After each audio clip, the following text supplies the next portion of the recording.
welcome, Amy. This is a surprise part of the podcast that nobody knew about. You did not know about it either. I did not. I did not. Yes, I did not include it in the welcome pack. So as you know, this is Jenga. When we brought it out, you said you love it. So that's helpful. So Jenga, as you know, has 54 hardwood blocks. It can build an 18-story tower. You can go as high as almost double. Jenga is derived from the word kujenga in Swahili, which means to build. And my mother is Swahili, so this is paying homage to my mother.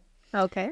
So the rules of this game is you're only allowed to use one hand at a time, which is why I asked you if you're right-handed or left-handed. Either hand may be used, but only one may touch the tower at any time. You may tap a block to find a loose one, but if you move a block out of place, you must fix it using one hand before touching another block. So you can tap around if you want to. Go nuts. Remove one block per turn. You can remove a block from anywhere below the highest completed story, but then as we build it up, there are questions written on each block that we're answering. So do whatever feels most natural to you. When I played this with a friend to experiment for the podcast, she picked a block, read it to me, and then she wanted me to answer, and that's what felt most natural. Right. So we could do that, or whatever works best for you. Okay. Also, the clicker team over here came up with something called a lucky piece. So if you select this piece, you get to ask me a question. Okay. So that's pretty much the game. So are you ready? Okay. So if I flick it and I grab it and I read the question and I answer it myself. You can also do that. So we're both going to answer the question. Okay. It just depends on who starts first, and we can just go with whatever feels most natural. Or there was one of the guests who I played the game with, and he was struggling to come up with an answer because he needs to remember what it was. So I went first, even though he drew the block. Okay. Or even though I drew the block. I can't remember. Okay. It's late. And I just ate a thought. All right. Okay. You're the guest, so you get to go first.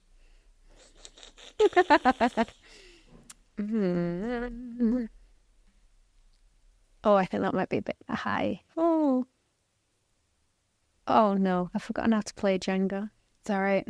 For me, if I don't play it with the podcast, I'm really aggressive and I flick it across the room. Okay. Okay. What is your biggest flaw? My biggest flaw is my internal dialogue. Like, I can be really mean to myself, but I'm really, motivating to other people. So, with my body weight fluctuating constantly, I've, put on a lot of weight, lost it, put it on. So I'm actually really mean to myself inside, and I'm trying to be better with that. Well, you need to stop because you're beautiful. Thank you. No, really. I appreciate that. Yeah. And also, I'm not a forgiving person. Okay. So I'm trying to be more forgiving because, Allah and my rediscovery into Islam. But those are my two biggest Yeah, I have to agree with that last one. For me. Yeah. Oh my God, let's bond over that. I find it hard to I will not forget, and I find it very hard to forgive. Yeah. I can hold a grudge for a very long time. Yeah, I have that my mother's pride. Yeah. No, I will not. I refuse to forgive, and I struggle to forget. But then my life coach tells me I have to let it go for my benefit. Yeah. And I am trying to be, and I'm not a selfish person. So I'm I will hold on to it. I'm fine holding on to it. I'll keep it. Exactly. So, I'm very much the same. And I think my other, for me, one of my flaws is imposter syndrome. You know? Oh, yeah. Same. I shouldn't be here. Why am I doing this? Oh my gosh. I can just stress myself out majorly, with that kind of thing. And I also feel a lot of women go through imposter syndrome. There was this one time I wanted to apply for promotion, and I was really young to do it as well. Yeah. There's no way I would have gotten to become a supervisor just then. I think I was just 23, but I applied for the sake of applying, and I did that because a friend of mine told me to apply because, and I'm not being sexist, but these are her words, and she said, men, if they aren't fully qualified, they'll apply for the job, and if women aren't qualified, they won't apply for the job. Yep. And she's like, just apply. You have nothing to lose. And what you will have to gain is practicing to do an interview. So when you are ready to become a supervisor, you already know what it's like and you know how it feels. So I feel a lot of us go through that. And I feel it's really important to highlight because, we seem to have it together, but we do doubt ourselves a little bit. Yeah, definitely. Do you still go through that? Oh, all the time. Really? Sometimes you know, if I get like a really like big job, like a good job, sometimes, you know, like on the first day, like I have these huge waves of anxiety. Oh, wow. Where I'm like, oh my gosh, I shouldn't be doing this. Like I can think of a million presenters that would be better than me for doing this, you know? Yeah. I just feel like I'm not worthy sometimes of some of the roles that I get. And yeah. And I think you do it so well. You should. Yeah, I think it's something that a lot of people go through. You know, you always have like this major like self-doubt kind of thing. Yeah, true. But yeah, very true. Just got to kind of snap out of it. Yeah, like my public speaking coach, because I did hire one to overcome my fear of public speaking, and she told me to come up with a personal proposition, and she's like, write down why you're worthy to go on that stage. Yeah. And mine has a lot of profanity in it, so I won't say it on the podcast, but it's basically that, you know, you're worthy, you got this, you've worked really hard to get here, you've put in the work, and you deserve to be at this event, you deserve to be on that stage. And if your legs buckle, that's fine. You did ballet for 14 years. Snap it back up. Exactly. So yeah. Okay, let's see. Oh, here we go. Oh, there you go. One hand. Okay. Oh. Have you ever been in love? Heart. I have been in love, definitely. And I think it's one of the most beautiful things. I agree. Yeah. And tell me about your love life. You just recently got married, no? I did. So I'm in a mixed race marriage. He's Lithuanian. I did not know where that was before I met him. You'll have to show me that on a map. Yeah, I will. It's like even when I asked him, he's like, it's near Poland. I'm like, cool. What food do you have? Yeah. They're kebabs. So we went to Lithuania last summer to visit his family, and they were the best kebabs I've ever had in my life. Really? Yes. Like I feel like it's a secret hidden gem. Fantastic. So yeah, but I met him. I never dated anyone before him because I didn't meet anybody that I felt was worth my time before him. And I had really high standards, and everybody was like, you're not going to find that. Lower your standards. Lower your standards. And I'm like, I refuse. I will not settle when I'm settling down. And then I met Andy, and, you know, I just treated him like, all right, well, you're temporary. Okay. You know, but you're really pretty, and I like spending time with you for now.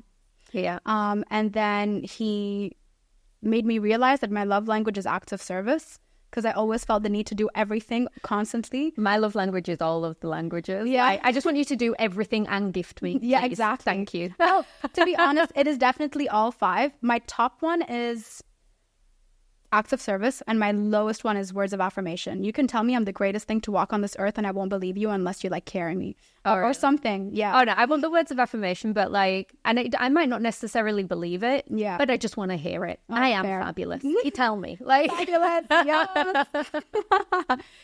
So I just realized, like, you know, being the eldest child, I took on a lot growing up. So I felt nobody was really looking out for me. And then he showed up and he just like took care of things. So like, we were hanging out, and he fed my dog, and I was like, wow, I don't have to do that now. What am I supposed to do with the rest of my evening? You know? Okay. And he was just very thoughtful. Like, you know, I'm always the one taking care of everybody else. And then he showed up and did that for me. And I was like, this is weird, but I also accept it. How do you find like living with a boy? He's so clean. He's so clean. He does all the laundry. So, Oh yeah. He is a keeper. Yeah. No, he does the laundry. He takes care of the dog. Like, acts of service. Like, he is very comfortable in that. And he's a very masculine man. Like, Okay. Yeah, I'll introduce you to him like when he's done playing his video games. He's so happy I'm recording the podcast because he's like, you're gone for a few hours. Yeah. And he can play his video games in peace. But yeah, he's such a manly man. Yeah. But he doesn't mind doing the roles of, let me help you out in the kitchen. Like, we'll cook together. We'll do the cleaning up together. I don't like doing laundry, so he does it. That's important. I tell him that I'll put it away, but I don't. Yeah. I know my flaws. So I love that. It's a team effort. And I mean, that's what it is. It is a relationship. It's two people like coming together and like 100%. pulling each other and to be better as one. Yeah. Love that. And, you know, he also reverted to Islam. So even when he did, I wasn't in the space or the mindset where I was ready to also explore Islam properly. And the reason why he did that, and I felt like it was really touching to my heart. So my grandma means a lot to me. Mm-hmm. So I introduced them to one another. And they had such a long conversation. Like, I wasn't even involved. I was told to go make tea in the kitchen and leave them be because they were having such a good conversation about Islam. Andy loves religion. And before he reverted to Islam, he didn't really believe in much. Okay. You know, he lost his mother at a very young age. So he felt like, he lost a lot of faith very young. And then when he met my grandma, he realized I grew up with a lot of Islamic influence, even though I didn't exude that. Yeah. And then he's like, I'm interested in Islam. I want to read the Quran. And, you know, he did his own journey in that sense. And I admired him for that. And I told him, I'm like, don't push me till I'm ready. And he respected that, which I really appreciated, because I think it took me almost 1.5 years or 2 years into his journey for me to say, all right, I'm ready to explore this too. What did you learn today? Yeah. And when you read your book, when you read the book, you know? Yeah. So it's just been us growing together, exploring together. I don't speak Arabic fluently, so we're doing Arabic classes together. So we're learning new things together. It's just so beautiful. And he's just such a vibe, you know. He's very silent, but when he matches my energy, my banter, everything. I forgot to mention that this name, the experimental name for this game is Block Banter. Block Banter. We'll see. I wanted it to be like Burj Khalifa Banter or Burj Banter, but it just didn't. No, I like Block Banter better. Block Banter, yes. Yeah. Okay, Amy approved. Done. So that's our story, and you know, I just love exploring each day, one day at a time. And we have 3 dogs. Yes, so that's nice. Your fur babies. Our fur babies. Yeah. We bought one, but I bought one in the pandemic. Yeah. Because it was like an impulse purchase, and it was still pretty early in our relationship. Yeah. I'm like, that's my dog. It's his now. Yeah. And then we adopted one afterwards. And yeah, just now we're trying to limit the amount because both of us just love taking everybody in. Aww. So my mom made me promise. She's like, no more than 3. And I'm like, but outside my mom, I'm like, this dog is. She's like, no. Yeah. My mom's a vet. So I grew up with so many rescues. So that's why I'm constantly like taking in all these animals. Oh. So my mom made me promise no more. Okay. So 3 is your limit. Yeah. Ish. 3 is my limit because my mom made me. Okay. Yeah. But I want more. Okay. She never said no to hamsters or cats. Yeah. Well, I'm like a menagerie. Yeah, exactly. I'll be like, you said no more dogs. And then I'll just like rock up with this like hamster. I would say if I didn't live in an apartment, I would definitely have like a miniature horse trotting about somewhere. Oh my God. You know what? Okay. So your future, you have your cooking show. Yep. You will have a farm that you go to and you have little horses everywhere. That is it. That is the dream. Oh that is the dream. I love that. Done there. I want to have a beautiful house, growing my own produce. Yeah. Miniature farm animals everywhere. Oh my God, I would love that. I want to come visit. Dream. You just like come visit once a month just to recalibrate. Yeah. Perfect. That's the dream right there. I love that. Okay. Am I going? Yes.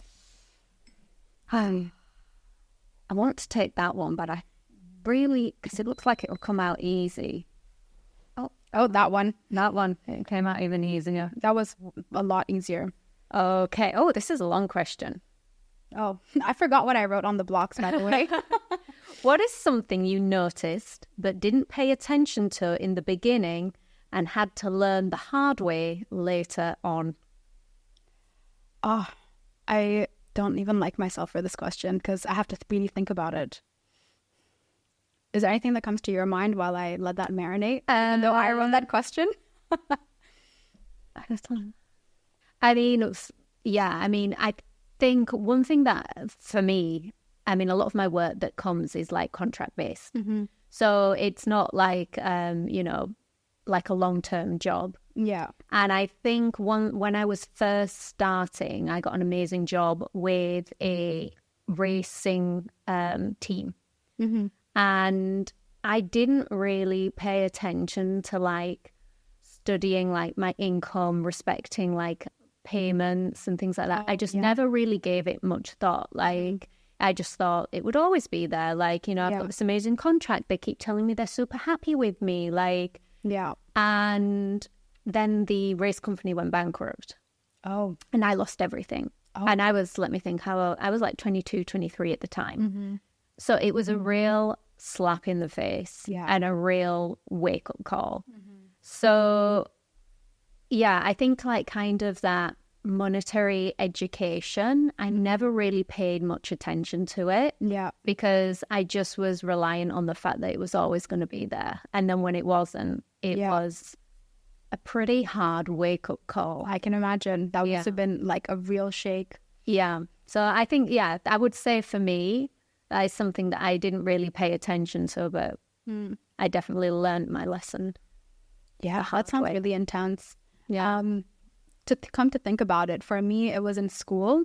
So I didn't really pay attention much in class because I didn't know what I wanted to do for the rest of my life. Because it's such a big decision. Yeah, it is. I just knew I wanted to make a lot of money.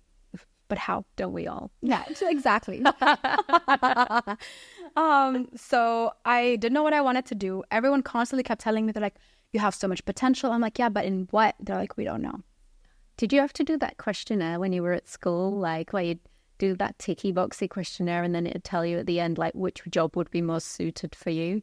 I don't think so. That would have been really helpful. Oh, it was just, I think I'm supposed to be a baker. If I'm like going to go, you didn't have to cook. It did. Well, that was it. It was like, do you have like good communicative skills? Do you like, you should work in a bakery. And I was like, right. Okay, like, but yeah. Oh, interesting. Yeah, no, I don't remember that questionnaire. I did study towards the end in a British curriculum, so no, but still no, it didn't. They didn't include that. And I didn't really pay much attention in class. I tried my best to the extent that I could. And I think also the reason why I didn't pay much attention in class is because there was so much going on at home that was very turbulent. So it distracted me. And as the eldest child, I felt the need to protect my little sisters from a lot. So I almost took on the role of like little mother. You know, my mom was out making the money. I was the one taking care of my sisters. So I didn't have the time to like pay attention. And I was so distracted by almost real life that I didn't have the opportunity to focus that much in school. I passed. I got the grades I needed to get me the air traffic scholarship later on. But I wish I focused a little bit harder because it would have opened almost every single door I would have knocked on, you know. I didn't score as high as I needed to in order to open every door possible to me. So I realized that too late. I realized after I graduated high school that I really needed to focus. Don't you think it's ridiculous, though? At the age of 16, we are paving our way to being an adult and what vacation we're going to do. Completely agree. I mean, if you'd have asked me when I was like 15 years old, when you're like looking for the GCSEs and what's going to happen, it's like, Amy, what do you want to be? I want to be a princess. Yeah, exactly. And famous. Like, and rich. Yeah, and rich. Make it happen. Exactly. You know, oh, well, we're going to sign you up to a reality TV show and then you're going to marry a prince.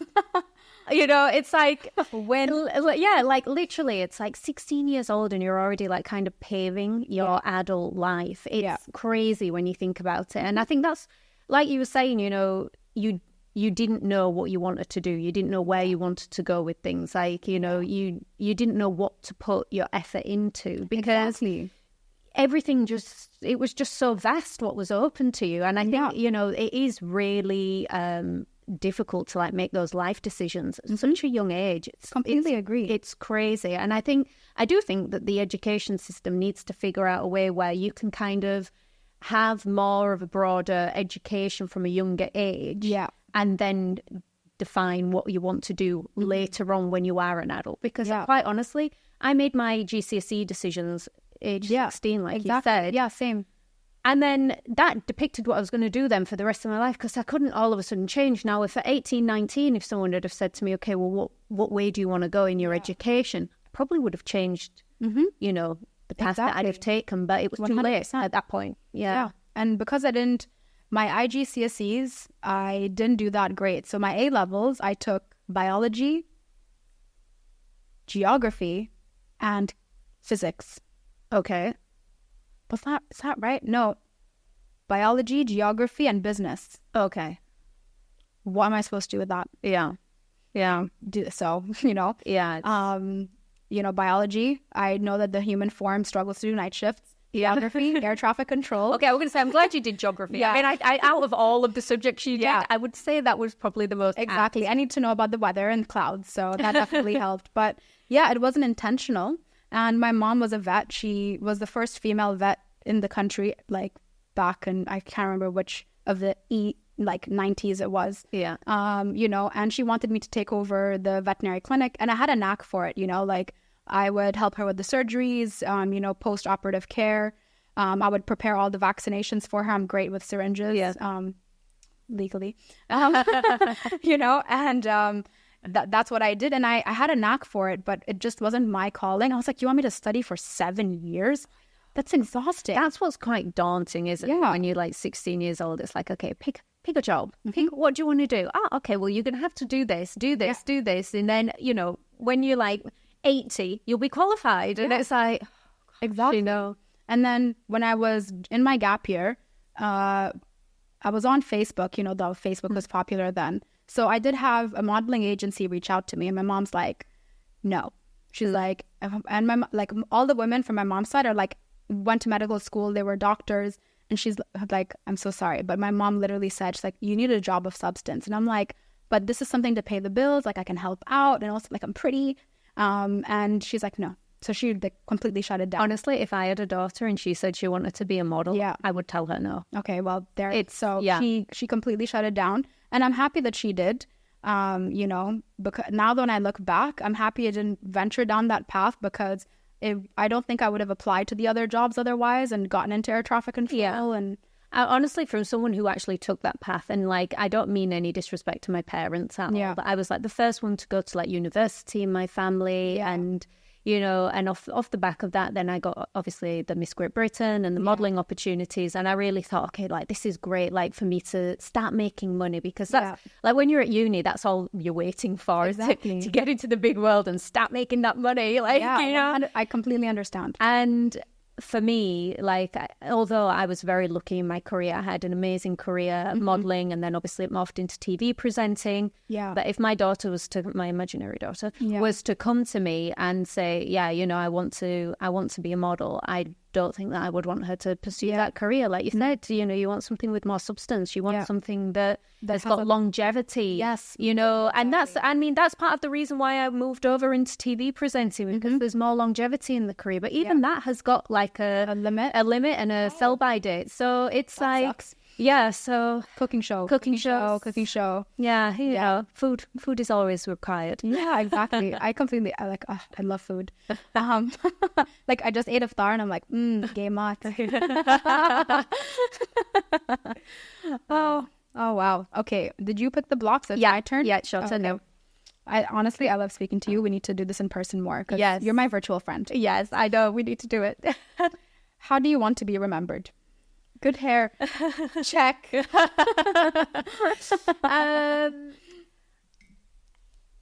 I think, I mean, obviously, I think I'm not going to be like remembered like as a super famous person or anything, but I just want to be remembered like by my friends as like a good laugh, like somebody that was good, always brought the energy. Yeah. And a kind, loving person. Like what I said at the beginning, you know, like, you know, I think one of my qualities is being caring. And, you know, I'd like, you know, to be remembered as that person that was always there listening. Yeah. And bring the dad moves when required. Exactly. Yeah. Oh, yeah. I mean, I would agree. I would, the same thing, you know, I want people to remember me as somebody that's kind. Sometimes I tend to go out of my way to help people out. And it's something that feeds my soul. Like, you know, I've reflected on that a lot with my life coach. And she's like, but why do you go out of your way to help people? Why do you take that extra effort? And I'm like, because it makes me happy. Because I know I have that solution, you know, whether it's to give somebody a place to stay or to like, you know, sometimes, and, you know, loan them some money or whatever it is. Nobody asked me for money. But sliding in the DMs. It's like, I need this amount, you know, and just being there for them, even as emotional support, and just being there for somebody in times of their difficulty. And if I have the capability to help and it doesn't take away from me, then why shouldn't I help out? So I just want people to feel like, oh, Joe's nice and she helped me out one time or a couple of times if I love you extra. Yeah. So, yeah. That's a nice way to be remembered. Yeah. All right. Okay. It's, let's see. Oh, was that a touch or a prod? It's okay. I was a bit ambitious with that one. I think you'll manage. And then you loosened one out for me as well on the side. That's great. Thank you. You're welcome. Okay. What does your success mean to you and how do you measure it in your life? what does my success mean to me? My success is very important to me because, you know, I was raised by people who wanted me to be successful. If I got 99%, I'd be asked, why didn't you get 100? So success is very important to me. And the way that I would measure it is I love to like make a list of goals. And then when I get to tick it off the list, best feeling ever. And also, you know, I'm trying to be more mindful with everything that I'm doing. So also to just be content in what I'm doing, because it's very easy and success can be addicting, you know. So you're constantly trying to chase the next thing. Yeah. And I just feel like it's important for me to chase that success, but also, how do I phrase that? To celebrate my wins. Yeah. You know, when I do achieve them. And if something doesn't work out, to also be okay that it didn't work, be happy it didn't work out, because sometimes if you hit a roadblock, it's because you're supposed to go the other way, not that way. Yeah. So I'm learning to accept that. Yeah, definitely. Yeah, I was going to say, I think like for me, like my idea of what success is has changed over the years. I think when I was younger, it was definitely more like career focused, and I could only be successful within my career. Yeah. I still obviously, you know, I'm very hardworking and still very focused on my career. But at the same time, like, it's like those little wins that I'm kind of more appreciative of now, you know, like that family time and, you know, having a good, you know, relationship with my parents. Like they're like, you know, successful things that I want to like have in my life and embody. And and how do I measure it in my life? Like, I think just how happy I feel, you know, like going back to like what I was saying about like measuring it via success with my career. So many times when I didn't meet that particular milestone, like I was saying, imposter syndrome, I should be doing this. Oh my gosh, I hate myself. Oh my gosh. And I used to beat myself up, something chronic. Yeah. But now, like, I think, you know, I can take the losses just as easy as I can take the wins. Yeah. And I can appreciate the smaller wins in life. Yeah, exactly. Because you were striving for that specific goal, you sometimes forget how far you've come to that goal. Yes. And then you don't appreciate it. And it's just unfair to you. Yeah. We are super tough on ourselves. We really are. Like I'm trying so much harder I'm trying really hard to be less tough on myself, but it's an active effort. Yeah. And I can't wait until it becomes effortless. Because, you know, when you do something long enough, it becomes effortless. It's taking a while. Yeah. And do you think men do this? Like beat themselves up like women? Not that I don't know. No. Do you beat yourselves up, guys? Yeah. Or is it just us women that do this? We have 3 in the room to double check. You know, I don't want to turn this into like a man bashing like podcast, but you know, like I just feel like they don't get the same like doubt as what we do, you know, and like that kind of like self-sabotage. Yeah. Which I'm a pro at. Yeah. And you know what? I think possibly we are more comfortable to speak about it as women. Yes, definitely. You know, because like I'm an instructor now. I've been instructing for a little over 3 years, and it's a male-dominated industry, so I'm training mostly men. And the boys won't admit that they're going through a hard time compared to my female students. Yeah, we definitely find it a lot easier to talk about our emotions and how we feel. Exactly, you know, and that's part of the reason why I did a life coaching course, because my students will come to me, seek guidance, and I'm like, I feel like I need more structure in this. Yeah. You know, because they're not coming to me from like an air traffic perspective, which I was fully trained for. They're coming to me from an emotional one. And I'm like, well, I can follow my heart and go with my gut, but I feel like I needed more structure. So I did a life coaching course to help with that. So now I have more structure, but I did notice there is a difference between my students. There are some male students I've had that are very okay to let me know and only me know that they were going through a tough time. Yeah. And then there's others that are like, oh no, I'm good. And then I realize they're not. I can feel it. Like my mom will say, like, every time she would get an intuition, she's like, it's because I'm African. I feel it. So I feel it. Half of me feels it. Nice. So that's what it is. Okay. Is it my turn? I saw something go loose when you pulled one out, but I forgot which one it was. Okay. How do you approach decision making, especially with a difficult choice to make? I stress a lot. Okay. There's a lot of internal dialogue. There's a lot of what ifs. There's a lot of self-doubt. Yeah. You know, same. They use. Girl, same. They use. But yeah, I mean, I will say I do like a pros and cons list per se, but like if there's a decision to be made, like I will kind of weigh up both sides of it, and then in the end I will make a very snap decision. Yeah. You know, and once I've committed to it, well, that's it. Yeah. Stick to your guns. Done. You've made your bed, lay in it. I can deal with it. And that is that is how I deal with your strategy. Decisions. Yeah.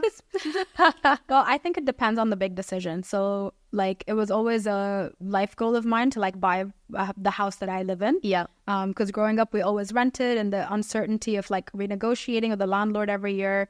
And I was part of that because I was mini mom, you know? So I was part of that from a very young age. So it was really important to me to, like, buy my own house.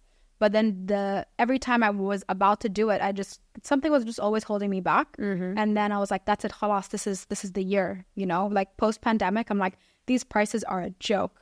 So I just made the decision. I'm like, that's it. I'm going to, the plan was initially to downsize so I could like put more of a down payment and then pay less of a mortgage every month. So Andy and I were actually looking at places to move to downgrade. Big garden, so the dogs have a good life. That's about it. Yeah. As long as the dogs are good. Exactly. And then I met a real estate agent who was like, oh, where are you from? You know, the famous Dubai question, like, where are you from? And Andy told him, he's like, oh, I'm from Lithuania. She's Emirati. Because I was like looking around the room. He's like, she's Emirati. Oh, I have like, he's like, use your passport. And he explained to me the benefit I would have. Yeah. And for some reason, I had the misconception that as an Emirati woman, I didn't have the benefit of, like, there's a certain loan you can get where they pay 100%. Mm-hmm. You pay more interest, but you don't have to pay anything down. And I was like, is this real? And he's like, yes. He's like, apply. So he explained everything to me. And then from 1 minute, I went from downsizing a house to buying a house and then renovating the whole thing and making it like my mini hotel. You know, so it was, I feel like it takes a lot of taking the plunge and making the decision that you want to change. And then based on you choosing that, again, surrounding yourself with the right people. If you didn't have your girlfriends back in college, you wouldn't have done everything you did with the pageantry. So I just coincidentally met the right person to do that and just take that plunge. And then I'm really extra. So when I was like, I'm buying a house, I'm like, I'm going to renovate the whole thing, head to toe, done. Build my dogs a doghouse outside because that was my Paris Hilton moment. Oh my gosh. I need to see that later. I'm going to take it. There's air conditioning. They chewed the bed in less than 2 days, so they do not have a bed anymore. But I furnished the whole like doghouse. It was a vibe. So I feel like when I do have to make a big decision, I see who's an expert in what they're doing that could potentially guide me. So like the real estate agent at the time. And then trust my gut if that person's a good person, because there's something about your gut instinct, especially mine. Like I feel like it's pretty on point. And I felt like he was the right person to help me when I did connect with him, because there were multiple agents I was speaking to. And then that's the one that hooked on. And I was like, I'm happy it was him. So he helped me get the best deal. I got the house for considerably less than I would have. You know, yeah, thank you. On a Barak Beach. And so it just worked out. And then when I was panicking about, okay, I need to furnish the place, Andy was like, it's okay, we'll just go to IKEA. I'm like, barf. No offense to IKEA, but I was like, I've IKEA'd my house my entire life. And I was like, I feel like, you know, I want something more sophisticated. Like I want somebody to help me match everything perfectly, because I struggle. Like the first house I moved into, everything was black. I was like, I can't decide. Black couch, black TV, black table, black seat, everything was black. It was like a little man cave by accident. So this time I was like, okay, I feel like I need to delegate this task to somebody else and make our house a home. And it was the house we were moving into. It was like a married couple and everything. So I found an interior decorator. So I sourced that out again. So I'm a big delegator. Okay. But then that's often the best way to be. Yeah, exactly. So, but then I'll execute the final decision, but I'll seek out and I'll ask a million questions. Definitely. Yeah. But to the right people. Exactly. No. Yeah. That's good. I say I do feel like I can sometimes be a bit of a delegator, by the way. That was the one that was loose before. Oh, was it? Oh. Tactical. Okay. How do you handle periods of uncertainty and ambiguity in your life? Internalized panic that nobody realizes I'm panicking. On the outside, everyone's like, you're so chill. I'm like, Yeah, it's like the duck analogy. You look like you're swimming, but really your legs are like... Exactly. I don't like uncertainty at all. Yeah. But then the way to overcome that is I just take action. Yeah, definitely. I would say pretty much the same. Like you said, internally I'm panicking, don't know what to do. But then, like you said, just kind of jump into action and, like I said, commit to your decision. Yeah, it's not the be, commit to it. It's not the be all and end all. You can take an alternate route, but you know, make a decision and try and move forward with that. Totally agree.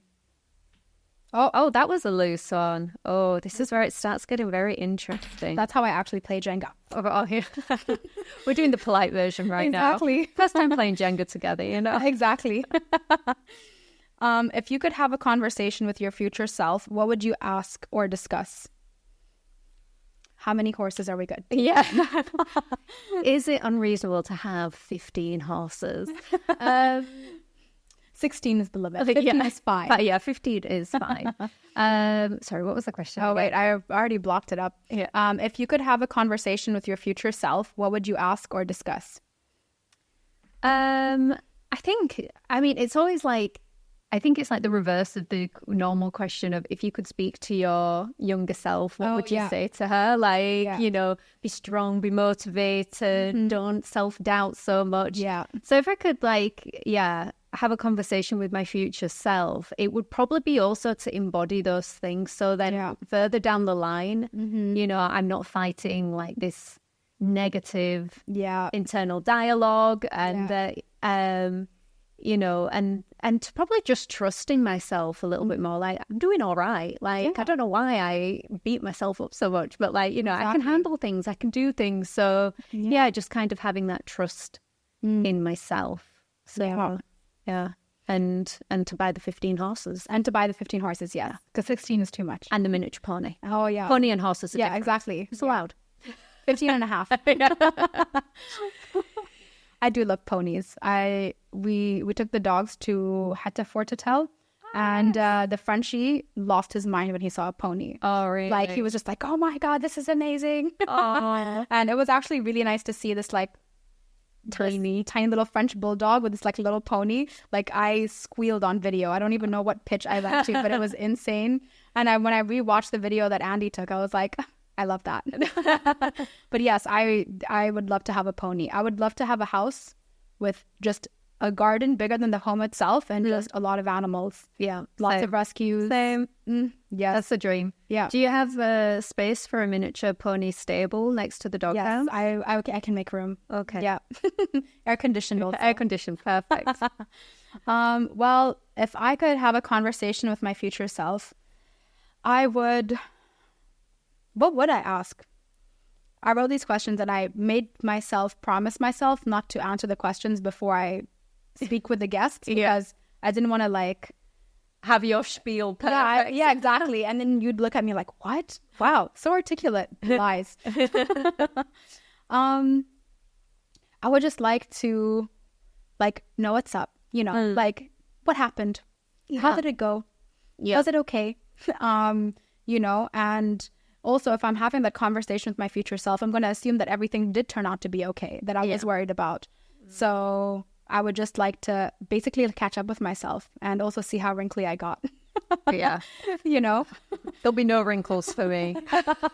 Yeah, because like honestly, like my mom is so big on skincare.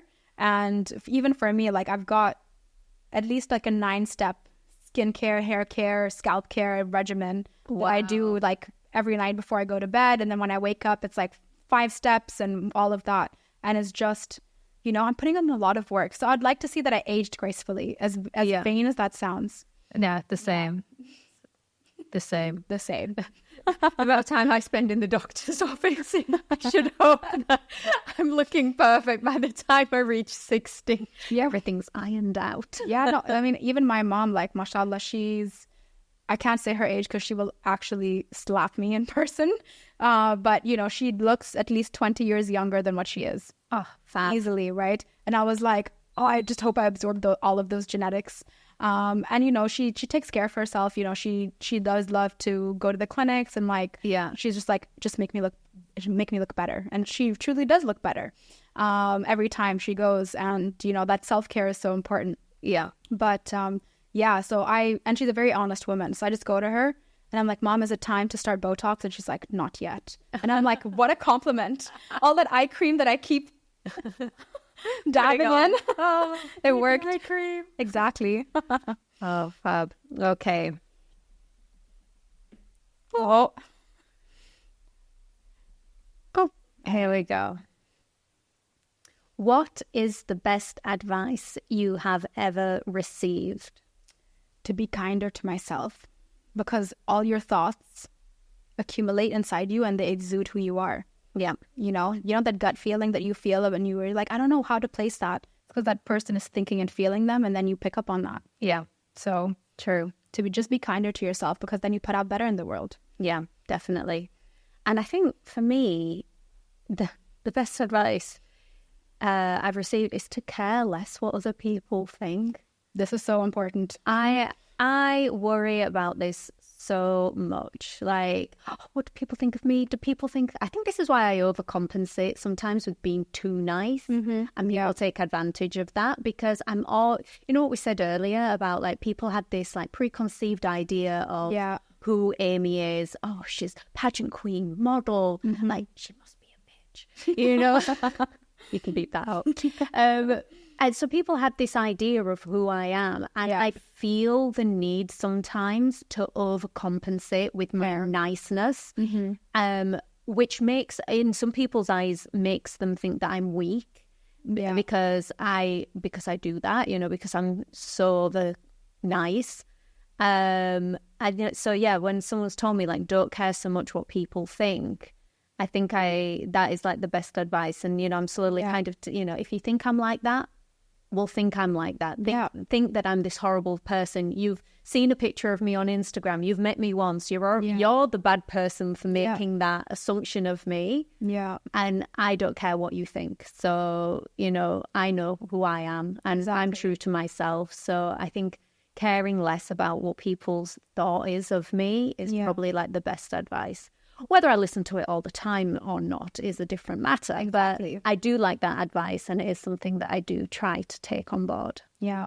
Because there was this quote that I read recently, and I truly can't remember the exact words, but the vibe of it was basically like, what you see is what you feel you are. Yeah. So if people are perceiving you as a negative person, it's because that's what they're feeling inside. Yeah. And it has nothing to do with you. Yeah. You know, you're just you're someone that they are allowing those internalized feelings out on. Yeah. So that's also a lot easier said than done. Yes. And even in starting the podcast, like, it's something, you know, speaking off camera, like, I worked on this for such a long time, but I've only executed recently because I was worried about what will people think, what will people say, you know, because it's something where I am choosing to expose myself to the world, where, you know, with the Instagram page that I have at the moment with air traffic control, it's so aviation focused, it's so niche that there aren't a lot of people focused on that. Yeah. And with what I'm doing now is more generic, and it is something that worried me, and it was part of an obstacle that did hinder me starting in the first place. But then I decided that I do want to connect with people, and this is something that feeds my heart and soul, and I really like it. And that time on Dubai One TV, I'm like, I need my own show. So I'm going to just take credit for that. You know, I will take credit for this podcast. Yes. You know, I wasn't there on the day that you came into the studio, but I will just say that I inspired you to do this podcast. 100%. Yeah, totally. Because, you know, I was just like, I should take the plunge, and why not? And people are always going to have something to say. So I might as well do what I want, because they're going to do that anyway. Exactly. Wow, exactly. I should put that on a t-shirt. Yeah, you do. Yeah. Put it on your mugs. I'll put it on my mugs. Yes. Okay, is it my turn? Yeah. All right. I'm getting nervous now. Oh. Okay. Commit to the brick. Exactly. Oh, okay. Share a memory that brings you a profound sense of nostalgia and what it signifies. I also have a very funny story about my sister peeing my bed, which also makes me smile, and I might just tell that story because to embarrass her. Yeah, totally. Well, yeah. So no, a memory that brings a profound sense of nostalgia and what it signifies. Well, I mean, I kind of touched on it earlier. You know, talking about like my first flight and traveling with my family and just kind of having all those like, you know, amazing memories. And, you know, I think that experience kind of really ingrained that passion for traveling in me. And in terms of other stories, and feel free to cut this out, but a story that always happens that we always tell in our family. And it's a story that just kind of always makes us laugh. And it kind of depicts mine and my sister's relationship. Yeah. Me being the high rate one and her being very calm and quite amusing. So she was little. She was in my bedroom and she peed in my bed. Oh, and I was furious and I was screaming like, Rose, how dare you do that? And my mum came in the room and Rose was 3 years old. Don't think that she was like 22 or something. She was like 3. And my mum said to her like, Rose, what do you say to Amy for peeing in her bed? And she went, thank you. So, and it's kind of a family story that we always tell. Like, she's like super polite, you know. Instead of saying sorry, she said thank you. But, you know, it's just a fun memory that we have. And it's, it really like kind of, it shows mine and my sister's relationship, me having a hissy fit and Rose being as cool as a cucumber and saying thanks for it. Oh, that's so cute. I love this story. What about yourself? You've got a memory that brings you a profound sense of nostalgia. Well, the one I shared on the last episode, the last guest, I won't do the same one. But then when I do think about it, so when I graduated and validated as an air traffic controller, I felt so numb but so electric at the same time. It was so weird. I finished the night shift. I just found out I completed the course, and I was the second Emirati girl to manage to complete it because it's a really difficult center to work in, just because we have a very complex and busy airspace. And then when I did validate, I was 21 as well, which is the youngest you can legally get your license. So it was such a big accomplishment.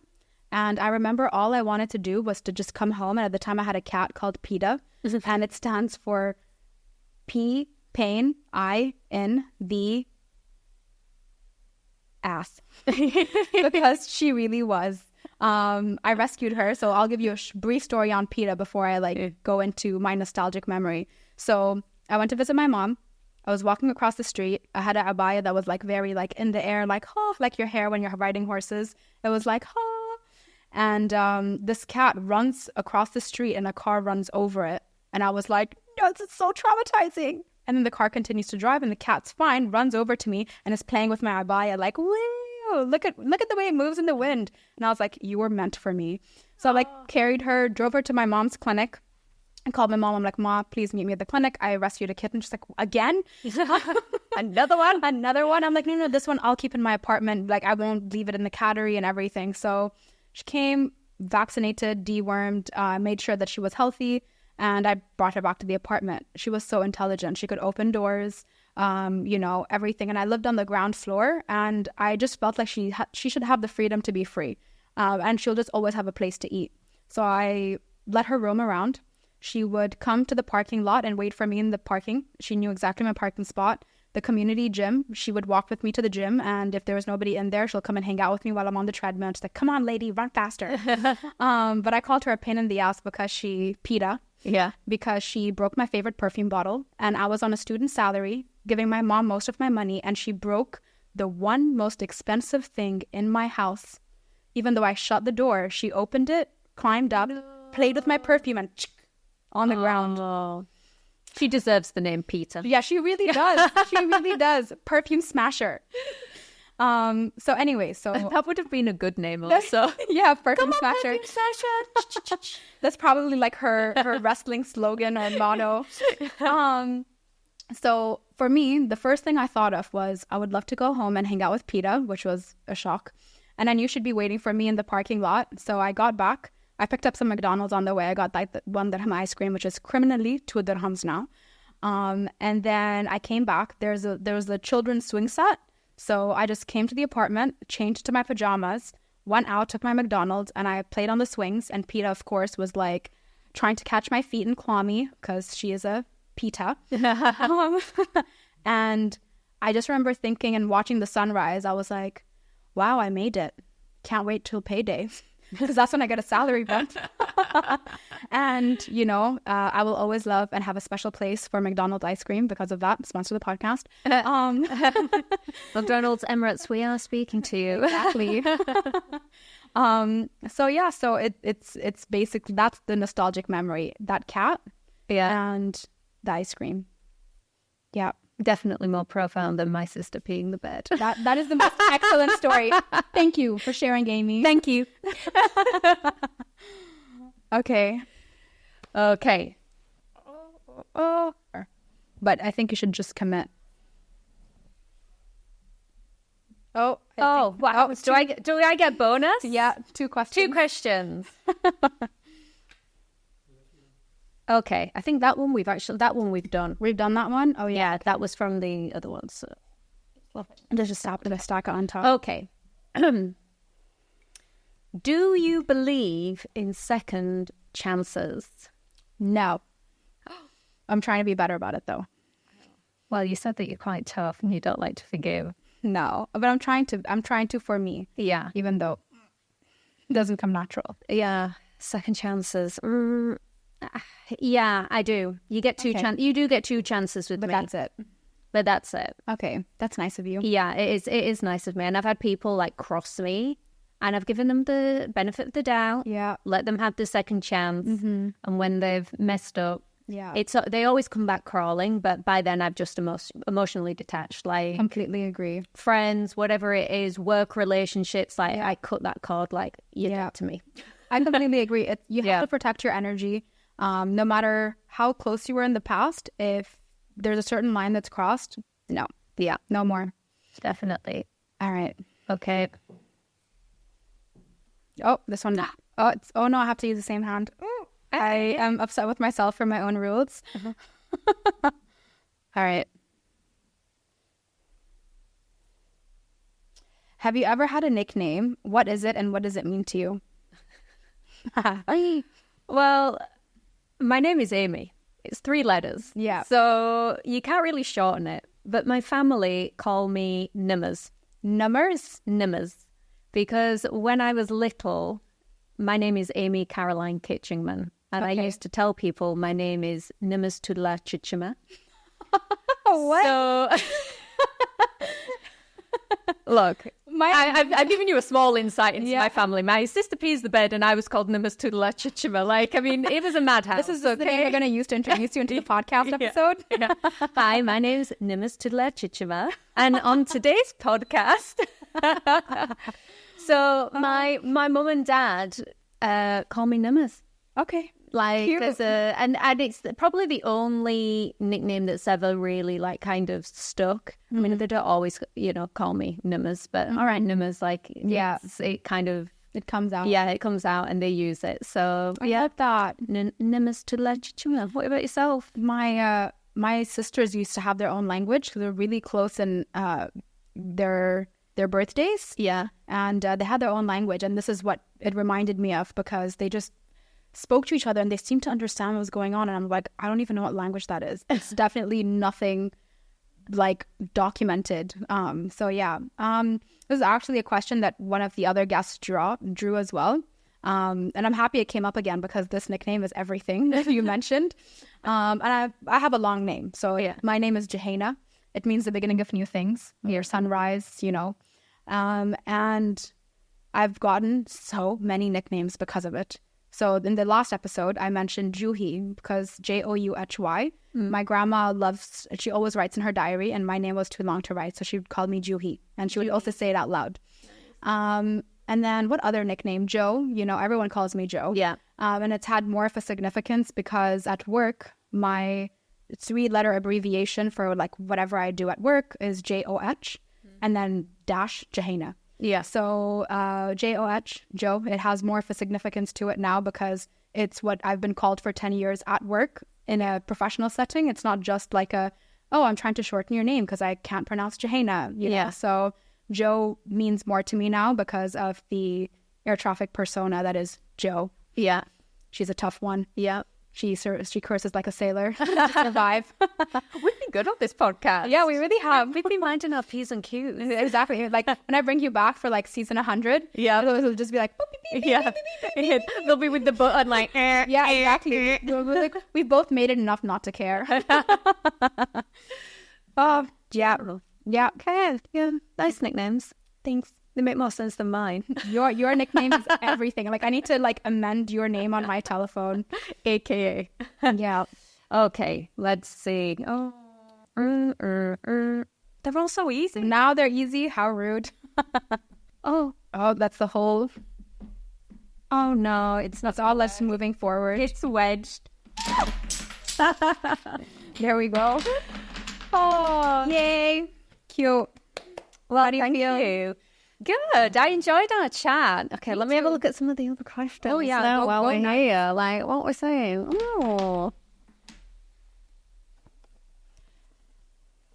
Oh, there's some good ones in there. Oh, some nice questions there for your guests. Thanks. Well, I would like to thank Nimers Tudala Chichima, also known as Amy, for joining me on this podcast. Thank you so much for having me. It's been a pleasure. Thank you. It means a lot that you showed up and did the drive because I do live really far. No, And pleasure. finally reconnected off of Instagram. We have. Finally. Thank you so much. It was a Thank pleasure you. to be here. Yay.